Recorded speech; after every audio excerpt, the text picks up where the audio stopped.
Monique Samuels, and you are listening to another episode of the BScott Show podcast. And today's guest, I actually have two guests, but the one of the guests that has caused so much controversy on the internets, and yes, this with an S, the internets, is here today with me, and I really want to get down to the nitty gritty, and that is Monique Samuels from Real Housewives of Potomac. Yes. Hey. Okay. And then we also have Ray Cunningham from all the things, Love and Hip Hop, College Hill. He just does the most, and such a great personality is here as well. And I'm Team Monique, by the way. Okay, I know that's right. Hey. And that's how this interview actually came about. Was I reached out because we had been kind of like, me and Ray kind of like low key talk about like Housewives of Atlanta. We love Housewives. And he's been trying to get me to get in on Housewives of Potomac. And I have to be honest, initially I was like, I want no parts, just because I just don't want to take on another Housewives franchise. We dropped so many exclusives with the Housewives of Atlanta. I don't want people thinking that I'm a Housewives blog, okay? Right. I drop all type of tea. It just so happened I just kept getting it for Housewives of Atlanta. But I was, I think one day I was on the internet just scrolling, and then I saw the altercation that you had with Candace. Right. And I saw it, and then I kept scrolling, but people kept talking about it. And so I went back to it, and I watched it, and then I became fascinated. I wanted to know exactly how we got there. So then I went back and watched other episodes so I could make have an educated discussion of it, because I don't like talking about things that I don't really have a good understanding about. And that is also the reason why I wanted you on the show today, was because I want to have a understanding of how we got to the point of the altercation that you had with Candace. Because, if you just watch it individually or separately from the rest of the season or without context, it may come across very differently than it would if it had context. Do you agree? I totally agree. A lot of the fans and viewers of the show were very confused because they were like, Monique, were you just tired and stressed out? Well, yes, that's definitely a part of it, but that's not the reason the altercation happened. I always go back to the fact that I did not realize what my triggers were. That was something that I found out through therapy after the fight happened, but I was very much triggered during that moment when her hand went close to my face. Now, for those who watch Potomac and have watched it since season 2, I'll take you back to season 3 when I first met Candace, and she kept talking with her hands very close to my face. I should have known then that was an issue for me because I actually pointed it out even on the show. I actually grabbed her hands and I said, honey, I like you. I said, but your hands are way too close to my face. I said, I would just need you to calm those hands down. When they didn't show that part, but what they did show was me in confessional, where I said, she keep talking with her hands and she might hit me. I might have to hit her back. So you remember that. And the thing is, I'm very much so like that. I mean, last year, or maybe 2 years ago, I was doing a show for a radio station or whatnot, and one of the producers he came in and he got really close to me and he was doing the hand thing, and I'm a big person, and Ray knows this too. I don't like, I don't like hands in my face. I don't like people talking loud to me either. So either one of those can set me off, but when they're in combination, oh my goodness, it just depends on how much Jesus I have in me that day. Right. It's like Jesus level. It depends on my reaction. Yes. Okay, so Candace, it's a whole different beast. Very early on, she was putting her hands in your face. It was just the one time. So we had like a table in between us, which wasn't that wide. If I had to guess, it was probably like 1.5 foot wide table. We were at a winery, so the tables were very thin. And she was away from the table for the most part, doing all her theatrics and twirling around. So I'm a hand talker too, but if you get close to me, I'm going to point my hands in a different direction. So when she came closer to the table, I redirected my hands to my right side. You'll see my hand kind of flail off to the right. When she came close to the table, she then took her hand and she swooped it, where it literally almost touched my chin. Now, I saw the raw footage of the fight, and I have both angles from both camera perspectives. So I don't even remember what they actually showed on TV, but that actually happened. So you are alleging, you're saying that she actually was the one that started the altercation physically because she swooped your hair, or she swooped your face, or her hand was close to your face. It was close to my face. She didn't touch me. But she was close to your chin. She almost touched your chin. She invaded my personal space for sure. And that's why you hear me say, get your hand out of my face. And then she says, what? Your hand's in my face? I said, my hand is in your face now because you put your hand in mine.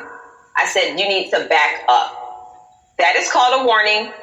Back up. And then that's when she said, drag me, or something she was saying, right? Yeah, she said, what you gonna do? You gonna drag me? So I said, you want me to? And that's when I touched her hair, her wig. See, that's how you should have known Monique was crazy. I would have changed my tone real quick. She just asked me, do I want to be dragged? After I told her to drag me. So at that point, you touched her hair, and then y'all just started tussling. After I touched her hair, she reached across and she said, well, drag me then, B. When she reached across, what I later found out was that I thought she pushed me. But come to find out, that was actually Giselle's hand. Giselle actually pushed me back.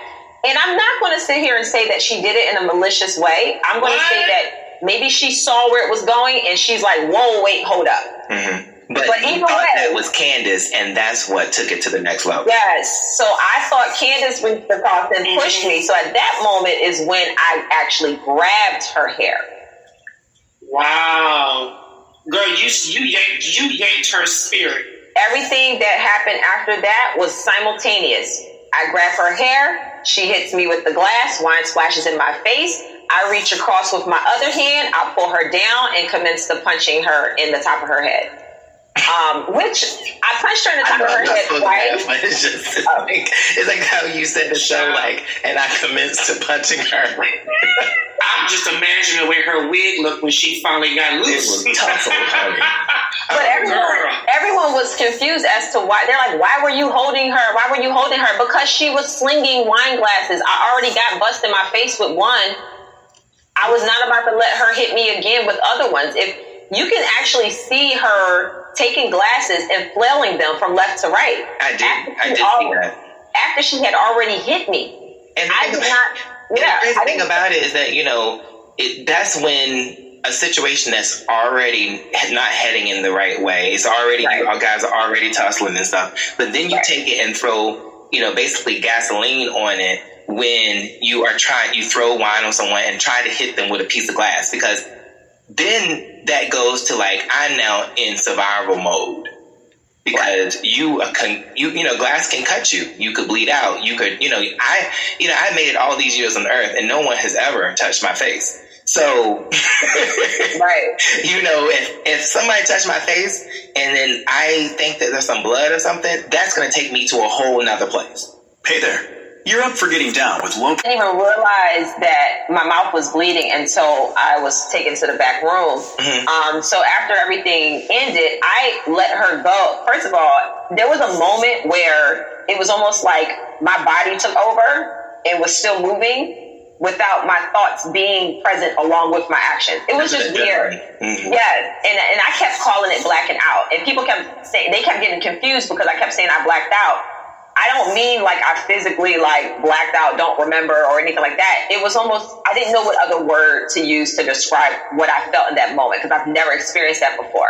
It's adrenaline. So what happens is when you go through some type of interaction like that, it takes your body actually a second to release the adrenaline, and then it hits. So you were just interacting with her, but then when that adrenaline really got in your body, that's when you really amped up. That's when you I don't know what's happening, but I want to keep these hands clacking.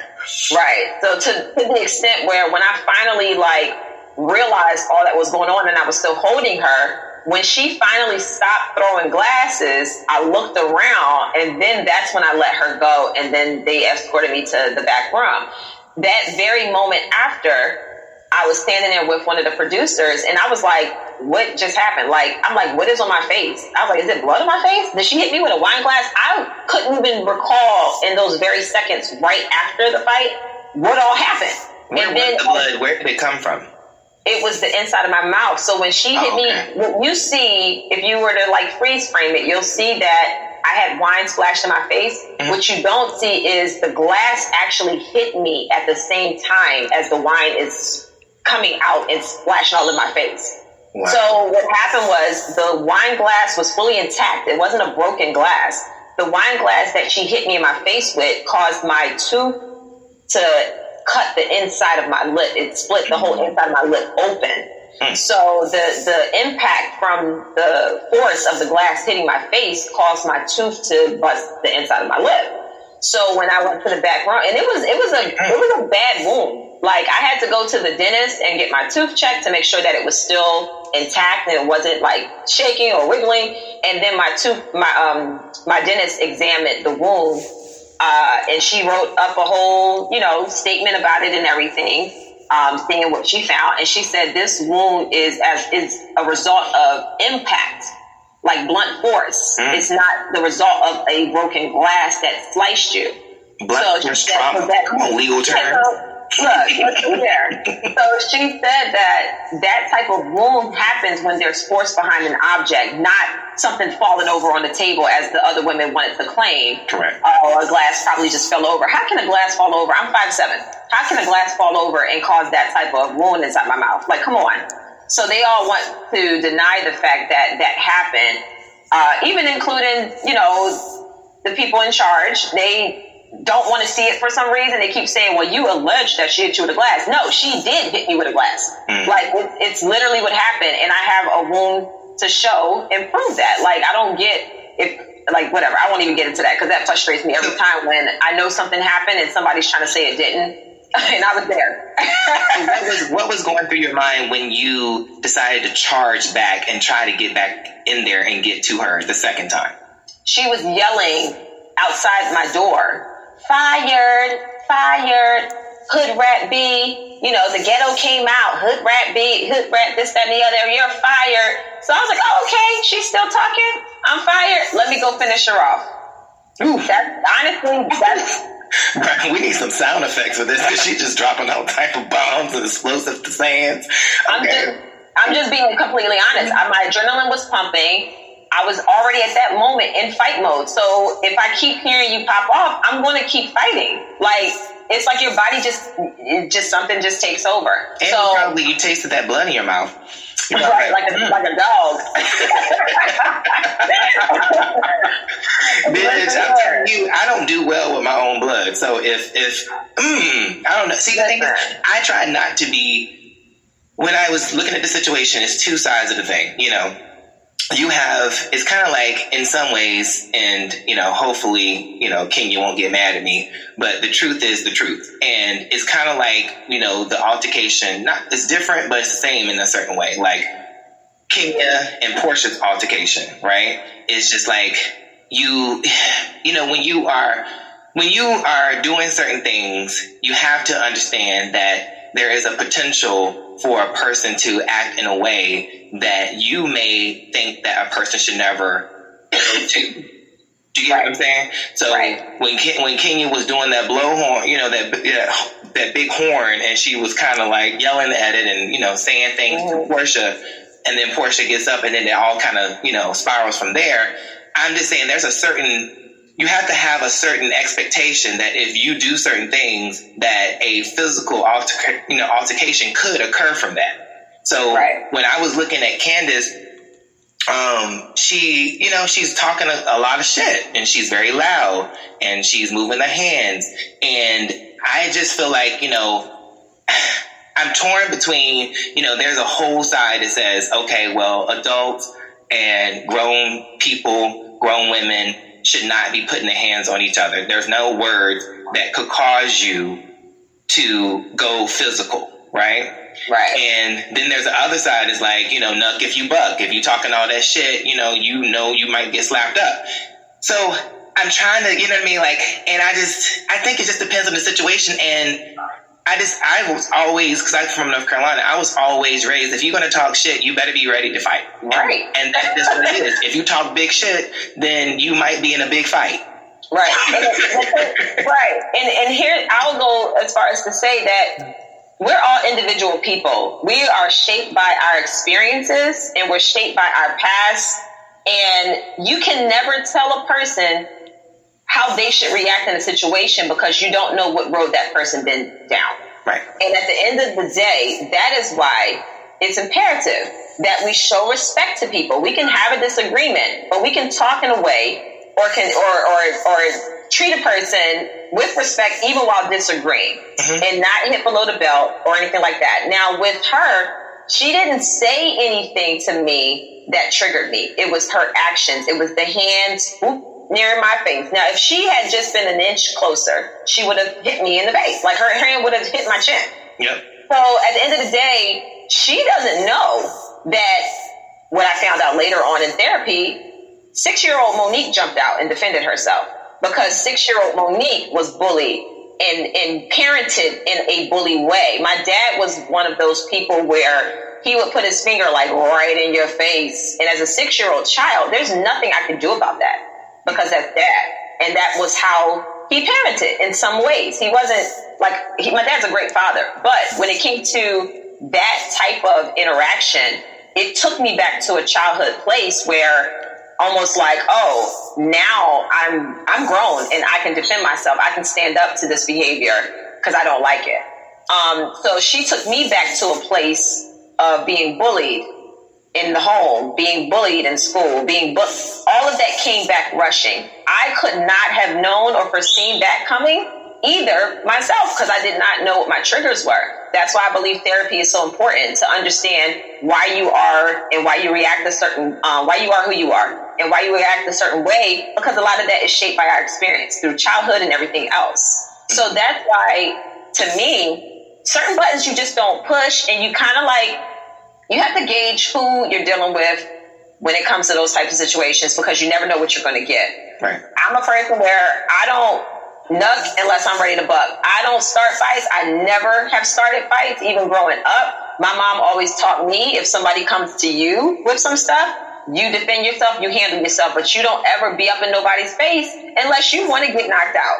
That's what my mom used to tell me. And I definitely agree with that. You know, I think that you just have, I was on the fence about how I truly felt. And I feel that if someone, I feel like there are people who believe that they can say whatever they want to say and then, you know, pretend like they didn't throw any rocks when you actually respond in whatever way you want to respond to their aggressive behavior. Because I personally believe that if someone's yelling in my direction, if someone is especially if we're standing up, that is, to me, is an act of aggression.